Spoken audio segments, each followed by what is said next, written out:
savais que ça allait être dur à finir comme vidéo, mais là c'est...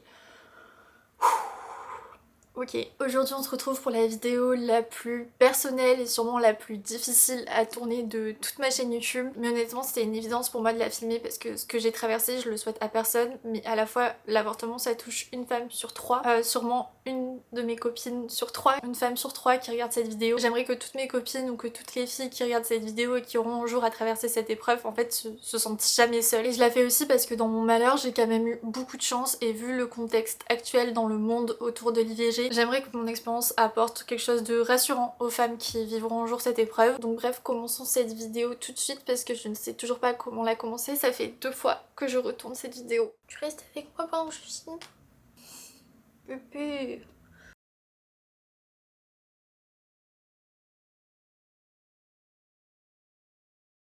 Le 4 février 2026, j'ai appris que j'étais tombée enceinte sous contraception. En gros, pour vous refaire mon parcours au niveau de la contraception, j'ai pris la pilule pendant 1 ou 2 ans et je l'ai très mal supportée. Donc ensuite je suis passée au stérilet en cuivre qui m'allait plutôt bien puisque j'avais pas d'hormones. Mais le cuivre ça me créait beaucoup d'inflammation et notamment d'acné inflammatoire. Donc arrivé au bout de mes 5 ans de stérilet en cuivre, je devais de toute façon le changer. Et je me suis dit que j'allais essayer plutôt le stérilet hormonal qui contient normalement l'équivalent d'une pilule par mois. Donc sous les conseils de ma gynéco, je passe au stérilet hormonal en octobre. Je fais la pause avec elle, tout se passe bien. Un mois plus tard, en novembre, j'ai mon échographie de contrôle pour vérifier que mon stérilet est bien en place, ce qui est ultra important. Je sais qu'il y en a qui se font poser des stérilets sans faire d'écho de contrôle après, mais s'il vous plaît, il faut à tout prix faire une écho de contrôle parce qu'il suffit que le stérilet ait bougé et vous êtes plus protégé. Donc je fais mon échographie de contrôle en novembre et mon stérilet est bien en place, bien placé, aucun problème. Et du coup, du moment que je change mon stérilet, en même temps, j'ai téléchargé une application pour suivre mes dates de règles, pour vérifier que tout était ok, que mes cycles n'allaient pas bouger, pour vérifier tous mes symptômes, etc. Tout va bien, j'ai pas forcément d'effets secondaires, j'ai mes règles normalement. Et en janvier, pour ceux qui me suivent, vous savez que je fais une vidéo par jour pendant tout le mois de janvier sur YouTube. Et à cette occasion, je suis partie en voyage en train de Paris jusqu'à Stockholm. Je faisais une vidéo par jour et j'avais souvent genre 15-20 heures de train dans la journée. Donc niveau fatigue, j'étais quand même là. Et arrivent mes prochaines règles pendant que je suis en voyage. Sauf que le premier jour de mes règles, j'ai des sensations de nausée le matin. Mais sans avoir de vraies nausées, j'ai vraiment une sensation de nausée au réveil, tout en ayant mes règles. Ok, j'ai mes règles donc je m'inquiète pas. C'est peut-être l'effet secondaire de mon stérilet, le temps que tout se mette en place, ça peut prendre 3 à 6 mois selon les femmes. Et les effets secondaires sont aussi différents selon les femmes. Donc je me dis, ok, je vais surveiller, mais voilà. Donc je me sens pas bien genre un matin, et puis ça passe et j'ai toujours mes règles. Et 3-4 jours plus tard, ça me refait la même chose pendant quelques heures, mais toujours pas de nausée, et toujours en ayant mes règles. Je vous jure, quand je le raconte, en fait j'ai l'impression de mentir tellement c'est improbable. Après ça, les jours passent, mes règles sont terminées, mais je me sens toujours pas 100% bien. Je me dis que c'est juste que je suis fatiguée avec le voyage, filmer la journée, monter la nuit, enfin... Voilà, sauf que là on est la veille de mon retour à Paris, mes règles sont terminées et pourtant là je commence à avoir des saignements en dehors de mes règles. Donc là je me dis ok, trop bizarre, je prends un rendez-vous au plus vite avec ma gynéco, comme ça quand je rentre à Paris je la vois directement et juste je vérifie si tout est ok au niveau de mon stérilet. Mon rendez-vous avec elle arrive, et bizarrement depuis que j'ai eu mes saignements, bah je me sens mieux et elle m'explique en fait pendant mon rendez-vous que c'est sûrement que la fécondation avait fonctionné, mais que du coup le stérilet hormonal rend l'utérus invivable et que de toute façon avec un stérilet hormonal c'est impossible, impossible, impossible, elle a répété 3 fois de tomber enceinte, donc que j'ai pas à m'inquiéter, qu'il faut juste surveiller que ça se reproduise pas. Oui, enfin, j'ai pas du tout envie de me sentir mal comme ça tous les mois, ça me paraît quand même bizarre, mais ok, c'est elle la médecin, donc voilà. Sauf qu'en fait, mon rendez-vous a commencé à 15h30 en visio, et il s'est terminé à 15h34, et sur ces 4 minutes de rendez-vous, elle n'a même pas pris la peine de me dire de faire un test de grossesse, puisqu'elle maintenait qu'avec un stérilet hormonal, c'était impossible de tomber enceinte. Donc moi, je termine mon rendez-vous très perplexe, parce que j'ai pas du tout envie que ça se reproduise, et je comprends pas trop le pourquoi du comment ça s'est produit d'ailleurs. Et à part mes moins 60 € pour 4 minutes de consultation, j'ai pas eu trop de réponses. D'un autre côté, comme c'est elle qui est médecin et pas moi, bah je m'inquiète pas trop et je lui fais confiance parce que ça fait longtemps qu'elle me suit quoi. Sauf que le soir même, je vois des copines qui me disent non mais Léna, moi à ta place j'aurais quand même fait un test de grossesse juste pour être sûre parce que je suis une flippée de la vie, etc. Je leur dis bah oui, mais sauf que ma médecin me dit que c'est impossible avec un stérilet hormonal de tomber enceinte, donc je la crois quoi. Mais du coup en papotant, elle me dit bah fais-en un quand même, on sait jamais. Donc le lendemain matin j'en fais un mais sans être convaincue parce que j'ai eu mes règles, j'ai un stérilet hormonal, enfin juste à part les saignements que j'ai eu et les envies de nausées pendant que j'avais mes règles, j'avais rien d'autre en fait. Et donc le 4 février au matin, je fais le test qui est positif dans la seconde. En fait, il n'y a même pas de doute. Et du coup, j'appelle le cabinet de ma gynéco. Le secrétariat me dit directement d'aller aux urgences parce que si j'ai un stérilet hormonal et que je suis bien enceinte, ça peut être une grossesse extra-utérine. et ça peut être plutôt dangereux. Donc là moi je pars toute seule aux urgences ultra paniquée. En plus ça tombe pile quand mon chéri est en déplacement pour le travail à l'étranger et pas juste à l'étranger à côté de la France, on avait genre 10 heures de décalage. Donc à ce moment-là impossible de le tenir informé de ce qui se passe et je suis totalement seule. J'arrive aux urgences et on me prend pas au sérieux directement parce que on me dit bah en fait madame si vous voulez juste avorter il vous faut aller au planning familial. Et du coup moi j'insiste à l'accueil en disant que je veux à tout prix faire une écho parce que ça peut être extra-utérin vu que j'ai un stérilet hormonal. Et là la dame c'est un peu son... Je pense que c'est un peu son travail aussi de faire le tri des urgences, mais elle me dit si vous avez un stérilet hormonal vous êtes pas enceinte madame. Sauf que là moi à ce moment là je sais pertinemment que je le suis, le test il était positif dans la seconde et c'est comme s'il y avait un truc qui s'était... hop, et que là je le savais. Du coup elle me fait refaire un test qui est évidemment positif. En l'espace de quelques secondes en fait je me retrouve dans une salle avec 3 médecins autour de moi qui me posent des questions sur mes dates de règles. Donc moi je leur donne mes dates de règles que j'avais bien notées heureusement sur l'application. Je leur donne le peu de symptômes que j'ai eu. Et là on me fait une écho et pendant cette écho la médecin explique à l'autre médecin certains détails etc. Donc je les entends parler et là d'un coup j'entends plus rien. Ils parlent plus. Et là je me retourne à l'écran de l'écho et je vois un fœtus qui est pour moi énorme. Là je commence à paniquer parce qu'il parle plus. Et je me dis que ça se trouve j'ai fait un déni de grossesse et qu'en fait je suis enceinte depuis des mois et que genre je vais accoucher dans un mois ou je sais pas. Et je les entends juste dire qu'il faut envoyer les échos aux internes parce que c'est un cas entre guillemets. Et je pense que c'est ça le truc qui m'a le plus marqué en fait, c'est de voir à l'écho. Ça m'a paru être une éternité où juste il y avait un énorme silence dans la salle et personne me disait rien. En fait, à un moment, la médecin vient me voir et donc elle me dit que oui, qu'il y a bien une grossesse mais qui est intra-utérine, carrément un fœtus qui est collé à mon stérilet dans mon utérus et que c'est une grossesse évolutive de 9 semaines. Donc en fait, c'est juste trop tard pour prendre des médicaments et que j'ai pas d'autre choix que de juste avoir une opération. Elle me pose quand même la question de est-ce que je souhaite le garder, même si de toute évidence si j'ai un moyen de contraception, mais en fait c'est pour une bonne raison. Et à ce moment-là c'est très dur.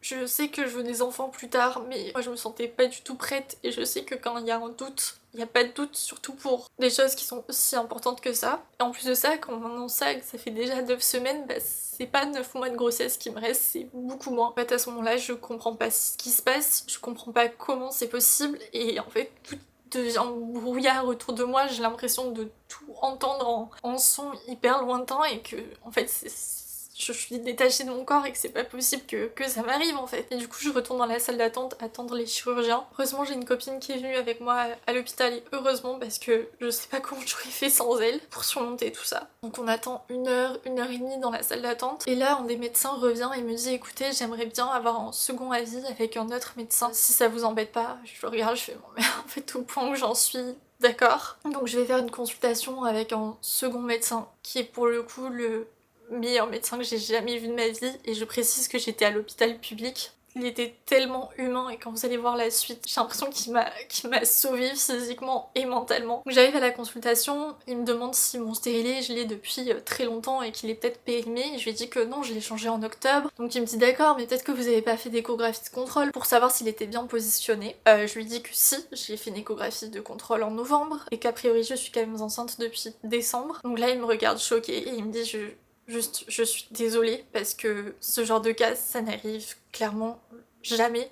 Ou en tout cas, un cas sur des millions. Surtout qu'on voit à l'écho que mon stérilet est bien en place. Et l'ironie, c'est que autant des grossesses sous stérilet en cuivre, ça arrive plus fréquemment parce qu'il suffit que le stérilet bouge, on est plus protégé. Sauf que moi, j'ai eu un stérilet en cuivre pendant 5 ans, j'ai jamais eu aucun problème. Et là j'ai eu un stérilet hormonal pendant 2 mois et je suis tombée enceinte directement. Donc là je crois que le médecin a commencé à avoir pitié de moi. Il me fait l'écho et il me dit que pour lui a priori on est plus à 8 semaines et quelques jours et pas forcément 9 semaines. Ce qui me laisserait le choix de faire un avortement soit par voie médicamenteuse, soit par aspiration, donc par opération. Mais il me prévient que si je choisis la voie médicamenteuse, vu que le stérilet est encore là, ça peut être très dangereux et aussi douloureux. Et en plus de ça, on est à un stade de grossesse avancé, donc il peut aussi y avoir un échec d'interruption de grossesse. Sauf que si je choisissais de faire l'opération, il n'y avait pas de place dans les hôpitaux avant 15 jours. En fait, c'était déjà tellement compliqué pour moi de me voir comme ça que je me disais que En 15 jours, j'avais le temps de tout refaire dans ma tête et de me voir enceinte pendant 15 jours, c'était juste impensable. Je préférais souffrir physiquement un jour et que ce soit terminé plutôt que de souffrir mentalement pendant 15 jours. Donc je choisis quand même de le faire par voie médicamenteuse. Et étant donné que j'ai encore mon stérilet, le médecin me dit qu'il préfère que je le fasse à l'hôpital plutôt que de prendre les médicaments chez moi. Donc le surlendemain, je vais à l'hôpital pour prendre les médicaments. Heureusement, j'ai ma meilleure amie Elsa qui m'a accompagnée, qui a été là pour moi comme on n'a jamais été là pour moi. Parce que j'ai pris les médicaments et honnêtement, j'ai cru mourir de douleur. Je sais qu'il y a beaucoup de personnes qui ont recours à une IVG médicamenteuse et qui ont eu aucun problème, qui ont pris les médicaments et ça s'est très bien passé. Peut-être aussi parce qu'elles étaient en stade de grossesse beaucoup moins avancé. Mais moi je pense que j'ai eu le summum du pas de chance en fait jusqu'au bout. À chaque fois que je me disais ça pouvait pas être pire, dans toute cette histoire en fait c'était pire. Le combo d'être à la limite pour la voie médicamenteuse plus d'avoir un stérilet, j'ai l'impression d'avoir fait subir à mon corps comme jamais. Je me tordais de douleur et pourtant j'étais sous antidouleur et sous anxiolytique donc je vais vous passer les détails mais j'ai perdu énormément de sang. Sauf que j'ai rien perdu. J'ai pas perdu mon stérilet ni le sac. Donc je reste toute la journée à l'hôpital en attendant que ça arrive. Et les médecins me disent de rentrer chez moi et que ça peut arriver dans les prochains jours, dans la semaine. Et que de toute façon, on a une échographie de contrôle une semaine plus tard. Donc les jours qui suivent, j'ai encore comme des grosses douleurs de règles. J'ai l'impression que je suis l'ombre de moi-même parce que j'ai tellement perdu de sang que je suis hyper fatiguée. Je fais que pleurer ou dormir, ou les deux des fois en même temps. Et c'est hyper dur parce que du coup mon chéri est pas là donc on essaie de s'appeler, il essaie d'être là du mieux qu'il peut. Et le fait de vivre ça seule, ça rend les choses encore plus lourdes. Et heureusement j'ai mes copines qui se sont relayées toute la semaine pour être là pour moi. Sauf que les jours passent et en fait je perds toujours rien, enfin je perds que du sang mais c'est tout. Et la veille de mon échographie de contrôle, je suis avec ma copine Audrey, le souffle des mots, petit soleil de ma vie, qui me voit dans un état lamentable. Parce que non seulement je sentais mon stérilet, mais surtout je sentais qu'il me tranchait le ventre. Et je commençais à avoir des grosses douleurs. On m'avait bien spécifié que si je commençais à avoir beaucoup de douleurs ou beaucoup trop de saignements, il fallait que j'aille directement aux urgences. Donc la veille de mon rendez-vous, je retourne à l'hôpital avec ma copine Audrey cette fois. À ce stade, je pense que je connais l'hôpital par cœur. Je retourne aux urgences et on essaie de m'enlever mon stérilet, sauf qu'en fait les fils sont remontés, donc impossible de l'enlever. Impossible d'attraper les fils. Et on me dit pas non plus que l'IVG a fonctionné, donc juste je rentre chez moi, je pense que je suis en train de pleurer dans le métro, je suis dans un état, mais je pense que j'ai jamais été comme ça de toute ma vie. Parce que je me dis qu'en fait j'ai fait tout ça pour rien, que moi j'ai choisi la voie médicamenteuse pour que un jour ce soit terminé et que je puisse enfin avancer et penser à autre chose. Ça fait 10 jours que je suis mentalement et physiquement, que je me tords de douleur tous les jours. Tout ça en fait pour que ça ait pas fonctionné. En fait je rentre chez moi et je m'effondre littéralement, j'en peux plus. Et chaque fois je me dis que ça peut pas être pire, en fait c'est pire. Mais j'ai quand même mon rendez-vous le lendemain matin avec le médecin pour faire mon échographie de contrôle, sauf que je sais déjà qu'il va me dire que oui, il y a encore mon stérilet, que oui, il y a encore le fœtus, et que oui, il va falloir que je me fasse opérer parce que rien ne fonctionne sur moi. Et à ce moment-là, mon chéri est encore à l'étranger, donc je vais au rendez-vous avec une de mes meilleures copines. Franchement, heureusement que j'ai des copines en or et que j'ai été bien entourée parce qu'en fait, déjà que c'était extrêmement traumatisant. Si j'avais vécu ça vraiment toute seule, j'imagine même pas comment j'aurais pu réussir à surmonter tout ça. Donc là je fais l'écho de contrôle avec le médecin et là je m'attendais pas. Il me dit que si l'interruption a bien fonctionné mais qu'en effet j'ai encore énormément de rétention et de débris. C'est pour ça que j'ai aussi beaucoup de douleurs et qu'en effet mon stérilet est toujours là. Donc je me dis ok, déjà une bonne nouvelle, j'ai pas fait tout ça pour rien, mais en fait si on doit m'opérer quand même ou faire je sais pas quoi pour enlever mon stérilet, enfin voilà quoi. Et moi je dis au médecin que là mentalement et physiquement je peux plus, que je veux plus de ce stérilet, je veux qu'on l'enlève de mon corps et je veux plus jamais en entendre parler. Et du coup il commence à essayer de me l'enlever sauf que on voit pas bien les fils, enfin c'est extrêmement compliqué. Je vous épargne les détails mais en fait moi à ce moment-là je voulais juste... J'étais tellement focus sur le fait d'enlever ce stérilet que j'ai l'impression que j'étais détachée de mon corps et de la douleur parce qu'il est carrément parti au bloc chercher une longue pince pour monter plus haut pour pouvoir attraper mon stérilet. En fait il a fait tout ce qu'il pouvait pour m'aider et donc là il essaie pendant de longues minutes de l'enlever, il n'y arrive pas et au moment où il est en train de me dire que c'est trop dangereux et que ça va être trop douloureux et qu'il faut trouver une autre solution, donc sous-entendu une opération pour l'enlever, d'un coup il me regarde, il lève la tête et il me dit: félicitations, il est sorti avec le thé en plastique comme ça, en sang.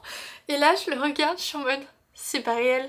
la première bonne nouvelle que j'apprends depuis bientôt 15 jours. Donc là je me dis que enfin c'est terminé, que j'ai plus ce stélé, que l'interruption a fonctionné, que ça y est je vais pouvoir avancer. Ce médecin il était incroyable parce que je pense qu'il a retardé tous ses rendez-vous d'après exprès pour moi, pour m'aider, et je me dis qu'en fait il suffisait que je tombe sur un autre médecin et on m'aurait juste dit de me faire opérer et basta. Et en fait, je vous jure, il a été tellement bienveillant et humain. Je pense que je l'aurais jamais vécu comme ça si j'étais tombée sur un autre médecin. Même si au tout début, à l'accueil, à l'hôpital, forcément, ils font le tri et du coup, ils ont pas été les plus accueillants. Mais à partir du moment où mon cas a été pris au sérieux, j'ai été tellement bien accompagnée par le personnel hospitalier. J'ai jamais attendu dans mes rendez-vous. J'ai été accompagnée de A à Z par le personnel, par les médecins, les gynécos, les infirmières. Tout le monde s'est extrêmement bien occupé de moi, et un détail qui n'est pas un détail et qui est très très important et qui m'a fait que j'ai aussi vécu ça de façon beaucoup moins lourde que ce que ça aurait pu être, c'est qu'en fait j'ai juste eu à donner ma carte d'identité, j'ai même pas donné ma carte vitale une seule fois et je n'ai strictement rien payé, et on m'a prévenu dès le début que s'il venait y avoir des complications, de toute façon tout serait pris en charge par la sécurité sociale, que maintenant l'IVG en France était passé de 13 à 15 semaines, qu'en fait j'avais pas besoin de m'inquiéter parce que dans tous les cas il y aurait une solution et que dans tous les cas tout serait pris en charge. En fait on sait, vu tout ce qui se passe dans le monde, à quel point en France on a quand même ce droit fondamental, mais je pense qu'on n'en prend pas conscience jusqu'à ce qu'on arrive au fait accompli. J'imagine même pas si ça m'est été arrivé dans un autre pays. Le fait d'avoir le choix, le fait d'être aussi bien accompagné, le fait que tout soit pris en charge, même si c'est une épreuve traumatisante, tout a été fait pour que ça le soit le moins possible. On m'a même proposé aussi d'avoir un suivi psychologique après l'interruption, donc honnêtement de ce côté-là, j'ai rien à dire, j'ai que du bien à dire en fait. Et je sais qu'on se plaint beaucoup de la France et qu'il y a plein de choses qui vont pas en France, mais de ce côté-là, moi en tout cas j'ai eu une très très bonne expérience qui a été rassurante et qui m'a beaucoup aidée. Et en tout cas j'ai été plus aidée à l'hôpital public que par ma propre gynéco à 60 balles les 4 minutes de consultation. Donc une fois qu'on m'a retiré le stérilet, c'était enfin terminé entre guillemets, mais pas vraiment, parce qu'en fait pendant un mois j'ai eu des douleurs, j'ai eu des saignements sans arrêt. J'ai dû aussi choisir un nouveau moyen de contraception, puisque de toute évidence le stérilet hormonal ne fonctionnait pas. Alors j'aurai jamais le fin mot de l'histoire, on saura jamais si c'était un stérilet qui était défectueux. C'est juste sur moi, il a pas fonctionné. De toute façon, pour tous les modes de contraception, les labos se protègent en disant que c'est jamais efficace à 100%. Je fais partie maintenant de ces pourcentages de toute évidence, mais j'ai quand même signalé le numéro de lot de mon stérilet au laboratoire, puisque si ils se rendent compte que c'est un lot défaillant, ça serait quand même pas mal d'éviter que plusieurs femmes tombent enceintes. Donc même si à ce moment-là c'était terminé, les semaines qui ont suivi, j'ai dû faire le choix de prendre un nouveau mode de contraception, tout en étant en fait traumatisée de la contraception, puisque de toute évidence ça n'a pas fonctionné sur moi. Donc même si c'était terminé du moment où on a pu retirer mon stérilet, les semaines qui ont suivi j'ai enchaîné plein de rendez-vous médicaux, de prise de sang, de sage-femme pour trouver un nouveau moyen de contraception, sauf qu'en fait aucun me va, vu que le stérilet hormonal c'était censé être un des plus fiables, et comme maintenant en fait je suis juste paniquée de tomber enceinte, surtout que je rappelle que j'avais quand même mes règles tout en étant enceinte, donc en fait jamais rien va me rassurer à part de faire des tests tout le temps. Plus là j'ai commencé aussi une thérapie avec une psy EMDR qui est vraiment spécialisée dans le traitement des traumas. Ça je prévois de vous en faire toute une série de vidéos sur Instagram où je vous fais mon ressenti après chaque séance, parce que je sais que ça intéresse pas mal de monde. Donc je pense qu'au moment où sortira cette vidéo, j'aurai posté le premier épisode sûrement sur Insta, et j'essaierai de vous en parler aussi fréquemment sur YouTube. Donc en fait même si c'est fini, c'est pas fini. Honnêtement j'ai jamais vécu quelque chose d'aussi dur de toute ma vie, que ce soit physiquement et mentalement. Je m'attendais pas du tout à ce que mon année 2026 commence comme ça. Vu qu'en plus j'étais en stade avancé, j'ai eu des chutes d'hormones, mais j'étais dans des états, je me suis jamais vue comme ça. Heureusement mon chéri ensuite est rentré, il a été là pour moi comme on n'a jamais été là pour moi, et mes copines aussi, et c'est ça qui est hyper important pour moi en fait, c'est que dans ces moments-là il faut s'entourer. On peut pas vivre des choses aussi dures physiquement et mentalement seul, c'est primordial de s'entourer. C'est primordial d'en parler autour de soi, même si c'était très dur pour moi d'en parler. J'ai essayé d'en parler au maximum de mes copines, parce que je veux qu'elles sachent que si un jour ça leur arrive, je serai là en fait pour elles et je pourrai les comprendre. Et c'est ça aussi qui est dur en fait, c'est de se sentir incomprise.